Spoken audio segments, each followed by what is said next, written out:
When it comes to the question of God, there are three possibilities that we have. The first possibility that we have is this one. You can hold that up for me there, Cody. Yeah, there's a God. Certainly. Yes, God. Which is also a great posture of worship. Yes, God. Whatever you're. And then you've got this other potential. I'm sorry, Jolene, it happens to be. You're the no God lady today, okay? Not saying anything about it. Just saying that you represent the belief that there is no God, okay? And then there's the one in the middle. I don't know. You get to be that, Mark, today, okay? There are three. There's no more. So if you're here, you're in one of these categories. Yes, God, you can turn that around. That word is theist. There is a God. Theos means God, and there is something out there. There is a God.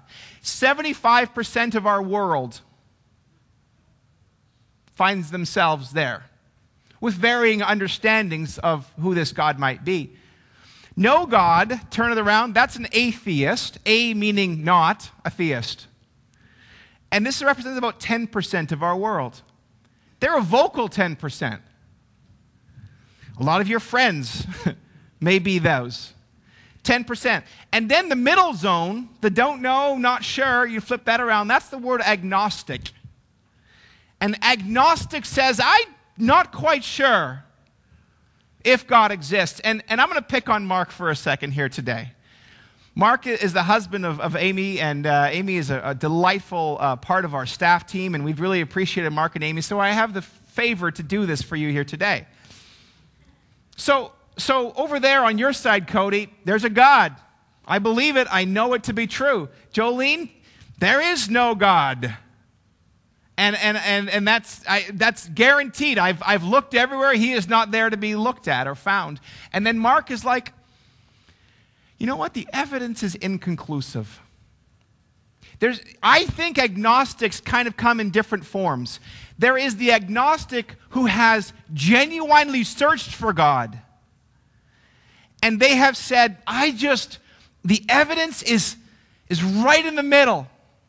It doesn't teeter left or right. It's just, we don't know. Or there are the agnostics that say it's impossible to know because God hasn't made it knowable.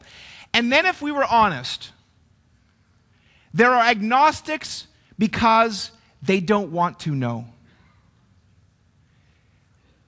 They're saying, if there is a God, I don't want to know about it because I bet you it demands something of me. And more often than not, I think that is part of why people stay in this middle zone. Now, I'm going to give you what I think is the problem with agnosticism. Yeah. This is an egg. And it's a hard-boiled egg. I'm not going to throw it at the man. But an agnostic says this. If this were the evidence, if the egg represented the evidence for God, an agnostic says, could you balance that? Do you have a flat head? I don't even know, kind of thing. An agnostic says, I won't hurt you. An agnostic says the evidence isn't leaning towards God or away from God. It's perfectly balanced on the top. It's like an egg on a barn roof. I'm not calling you a barn, but I don't have a barn. Yeah.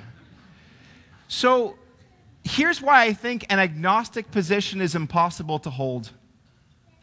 It is impossible to perfectly balance the evidence for and against God. And if you're honest, you will always lean this way or this way. And I want to share with you in this series why, for me, the evidence always leans this way. It doesn't mean that we'll know everything, tilting there. Now some of you are here, and my prayer for you is that at least we could move you from here to here. Some of you who are watching this, your friend loves you enough to forward this to you. Hi, I'm Mike.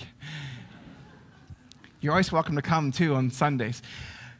I'm hoping that if you find yourself here as an atheist, first of all, I'm incredibly proud of you for being here today or for watching this. I pray that we can do something to move you from there to there. And if you find yourself here, I pray that the Lord would do something to show you that the balance that you think you have of agnosticism is actually leaning towards a God. And then who is that God is kind of the question. How about a hand for our 3 volunteers here this morning?